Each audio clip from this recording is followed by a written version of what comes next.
Bonjour à tous et bienvenue au jardin potager de Seb. J'espère que vous allez bien. Aujourd'hui, on va parler du petit pois. Donc, j'étais en train de réaliser mes premiers godets, mes premiers semis de petits pois. Et je me suis dit qu'il serait peut-être intéressant de partager ça avec vous, puisque là, les vidéos en extérieur sont quasi impossibles depuis une quinzaine de jours. On a du Mistral, des rafales de vent qui dépassent les 60 km/h, voire beaucoup plus. Là, on a eu quelques jours à 90 km/h, donc il est impossible de tenir une caméra et de parler correctement dans un micro à l'extérieur. C'est pas le sujet d'aujourd'hui. Aujourd'hui, le petit pois. Le petit pois, j'ai relevé une douzaine de points qui me semblent être importants à prendre en compte pour pouvoir réussir cette culture. Alors, un petit avertissement. Plein de méthodes existent. Là, moi, aujourd'hui, je vais vous exposer mes expérimentations, mon expérience et une méthode. Après, il en existe beaucoup d'autres qui fonctionnent aussi.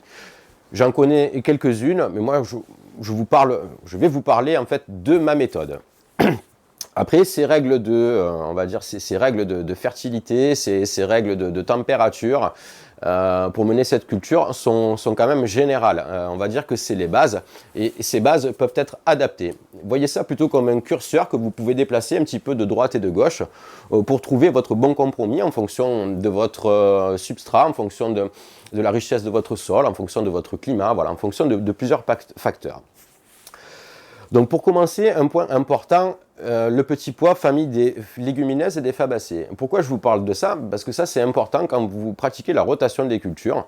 Bien souvent, quand vous commencez le jardinage, on vous dit la rotation, on vous parle de solanacées, de cucurbitacées, on vous parle de toutes ces variétés qui existent, toutes ces familles de légumes, ces familles de cultures.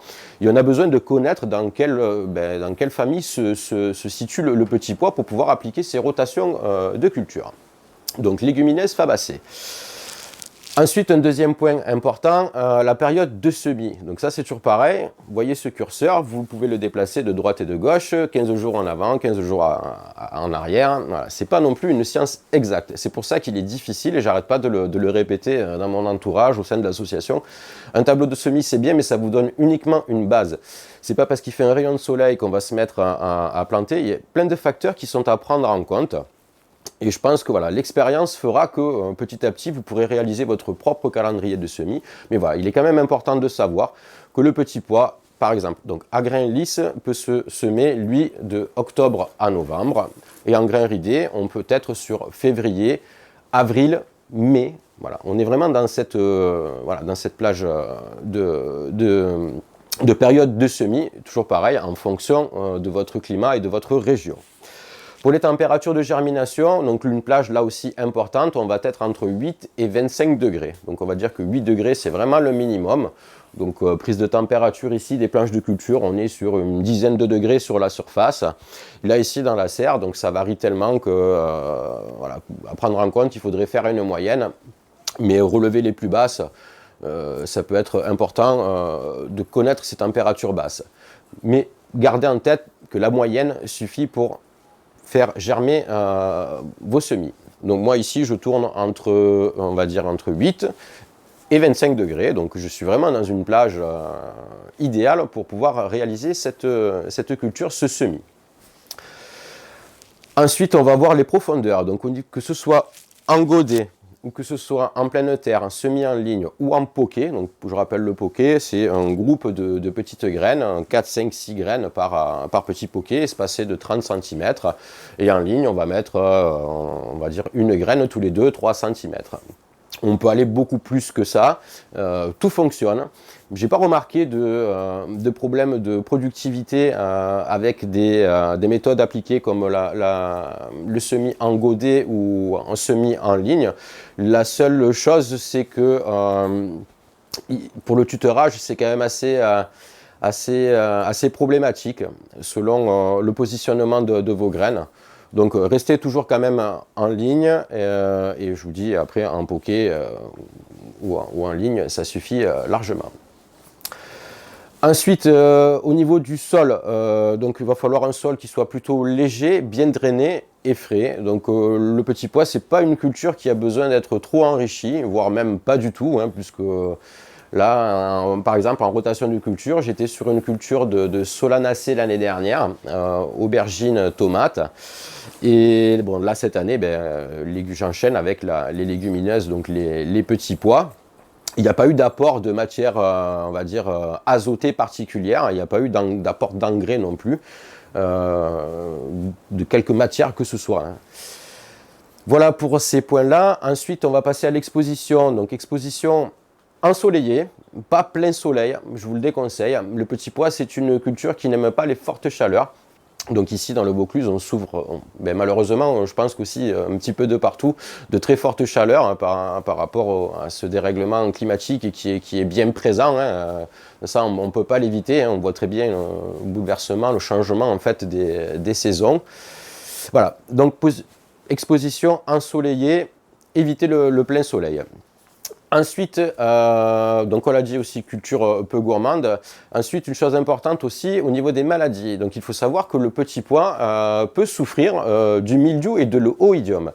Donc les précautions sont les mêmes que pour les solanacées. Attention aux températures, donc si vous utilisez des petits tunnels nantais ou si vous utilisez des serres, et attention au taux d'humidité. Voilà pour ça.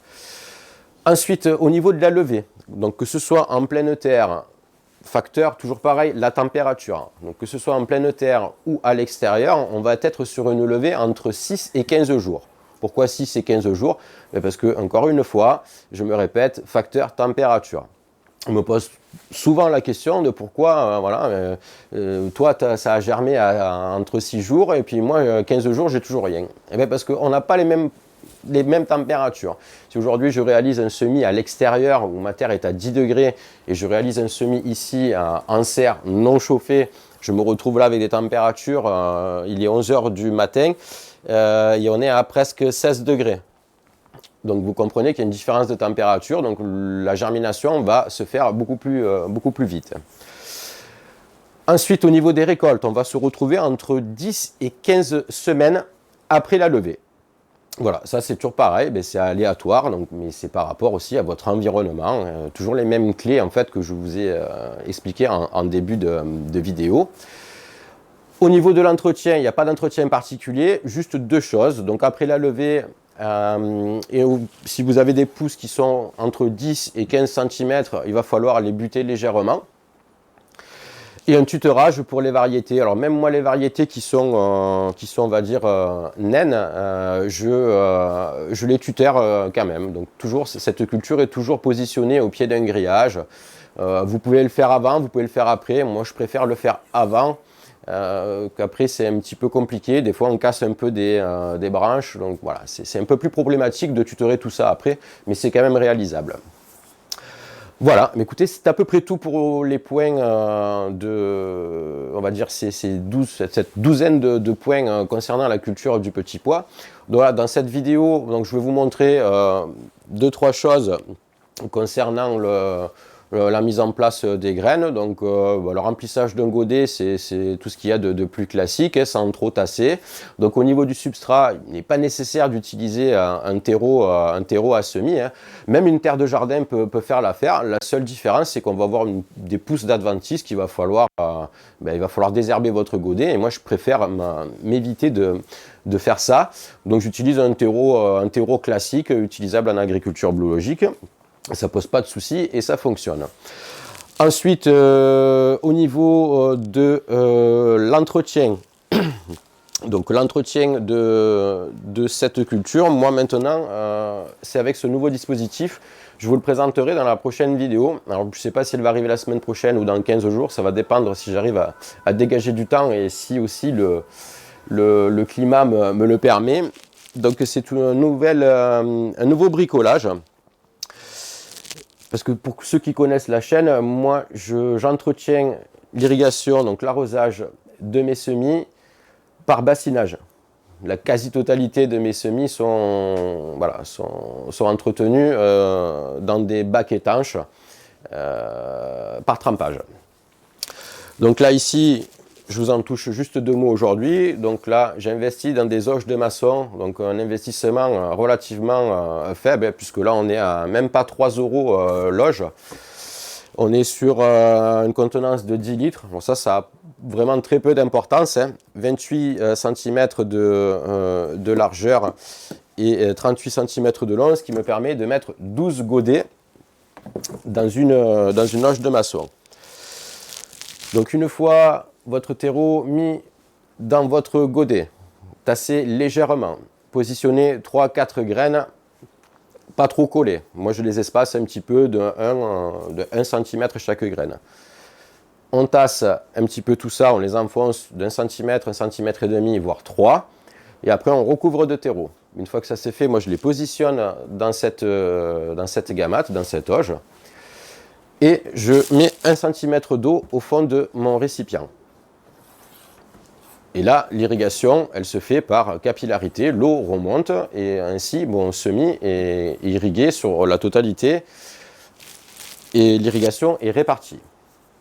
Voilà, c'est à peu près tout pour ça. La gestion de l'eau, on verra ça aussi dans une autre vidéo, hein. Là, je suis en train de préparer un petit peu, on va dire, le planning des vidéos qui vont suivre. Alors, c'est un planning qui m'est difficile de respecter parce que j'ai les aléas climatiques, hein, et le temps aussi qui est quand même assez important parce que ça prend du temps de réaliser des vidéos.